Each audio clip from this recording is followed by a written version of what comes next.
assim: quando foi que você entregou o coração a Jesus? Quando é que você foi transformado por Ele?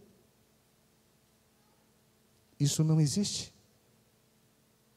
A transformação acontece o quê? Paulatinamente. Pouco a pouco.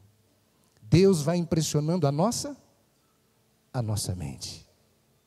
Não acontece por um milagre, não. É que muitos acreditavam que Deus não se comunica com o homem porque o corpo é mau, o espírito é bom. Tem a dualidade aí criada por Platão e outras teorias. Mas nós acreditamos que Deus é pessoal, que Deus não separa, que Deus ama o pecador e odeia o pecado, que Deus ama estar com você e comigo. E Deus não se afasta de nós, é nós que nos afastamos de Deus. Nós acreditamos, Igreja Adventista acredita que a salvação está relacionada a tempo e espaço. Deus histórico, Deus está aqui. Deus não criou o homem e disse: agora você vai morrer para salvar o homem. Não, Ele se fez homem e veio aqui. Deus não é irresponsável em relação às suas criaturas. Uns acreditam: Deus criou esse planeta, deu corda e o abandonou. Não é verdade?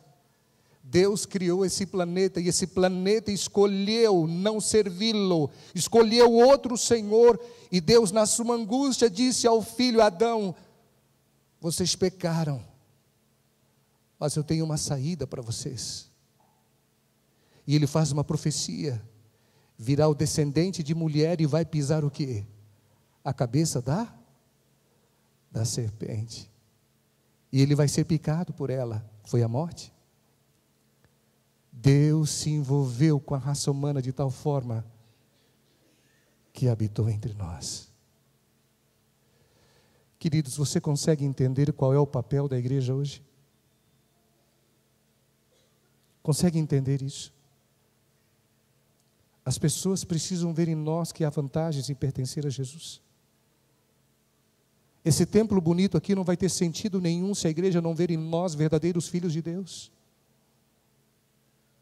Essa orquestra que apresentou-se aqui há pouco, esse coral que esteve aqui cantando, o ministério de louvor, nada disso tem sentido se não for para mostrar a glória de Deus às pessoas. Só que muitos de nós não estamos preparados ou prontos para aceitar esse desafio. E muitas vezes nós precisamos deixar o eu e permitir que Deus habite em nós, que Deus assuma o trono da nossa vida para poder fazer isso.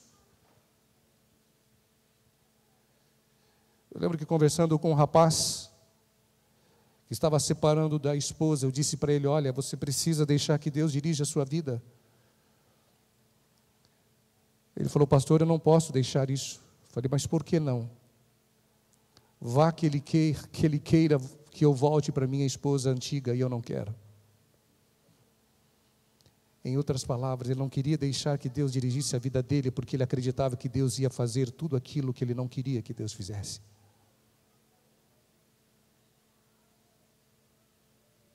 Consegue entender isso?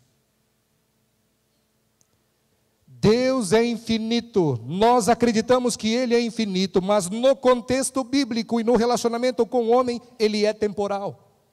Deus se relaciona com a história, e isto é a base da grande controvérsia.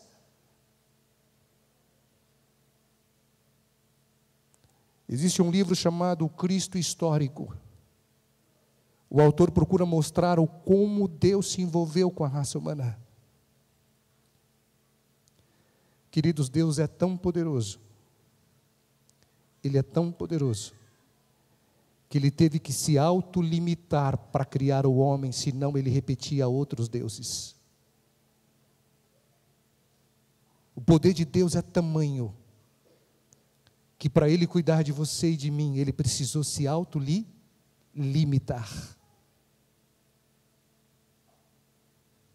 Deus vive numa outra dimensão que não é a nossa. É uma outra dimensão.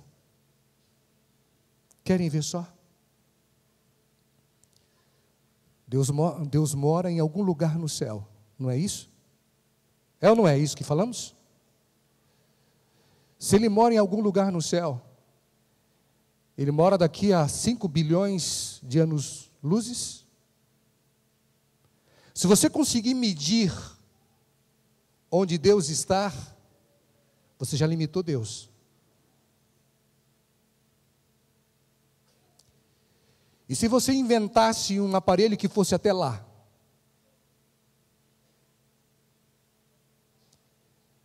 Deus não está limitado a tempo, nem espaço. O universo não tem fim. Se tivesse um fim, o que seria depois do fim? Você percebe que Deus vive numa outra dimensão que não é a nossa? Isso aqui é para nós entendermos. Um deles se fez filho para estar aqui, para que nós pudéssemos entender a figura entre pai e filho, o amor de pai para filho. Deus vive numa dimensão completamente diferente, a dimensão dele é baseada no amor. Nós não conseguimos entender, nós somos a teoria, bateu, levou. Deus não.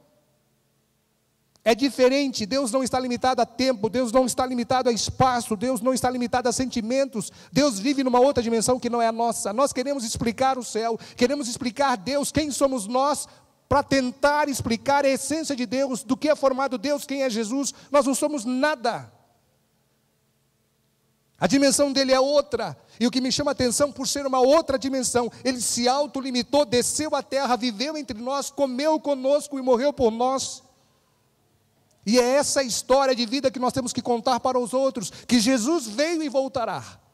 E Ele nos deu um privilégio de participar dessa história, de contar essa história, de viver essa história em nossa vida. É para isso que a Igreja Central de Porto Alegre foi criada há 98 anos atrás. Homens que amavam a Deus criaram essa igreja.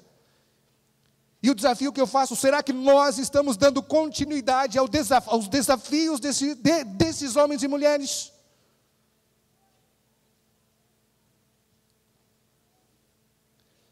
Se o Flávio contasse um pouquinho da história do pai dele, vocês iam entender. Do avô dele, vocês iam entender um pouquinho. Morreu jovem. Quantos pastores morreram aqui porque fizeram batismo, não tinha aquecimento e morreram bronquites e outras doenças? Os desafios que esses homens tiveram, quilômetros e quilômetros a pé ou a cavalo. E às vezes nós temos que andar a 10 quilômetros de carro e achamos que é muita coisa. Estamos dando continuidade a esse trabalho. Eu quero convidar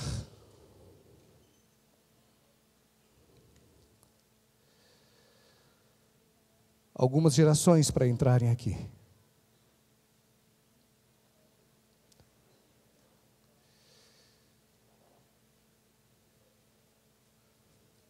Eu não posso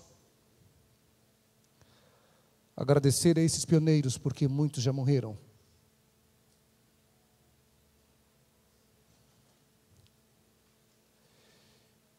Tem aqui, pode ir tocando, uma declaração do Espírito de Profecia, que diz o seguinte: o Senhor Jesus sempre terá um povo escolhido para servi-lo. Quando o povo judeu rejeitou a Cristo, o príncipe da vida, Ele tirou-lhes o reino de Deus e entregou aos gentios.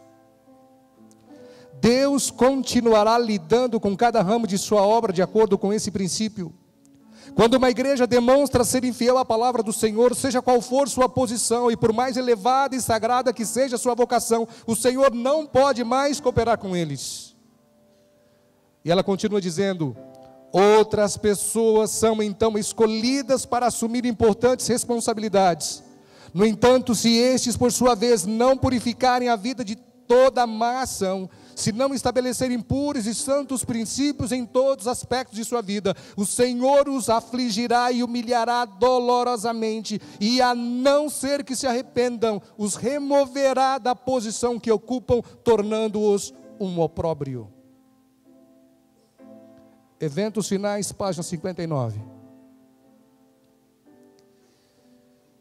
Os nossos irmãos católicos focam em Deus. Nossos irmãos protestantes focam em Jesus. Nossos irmãos pentecostais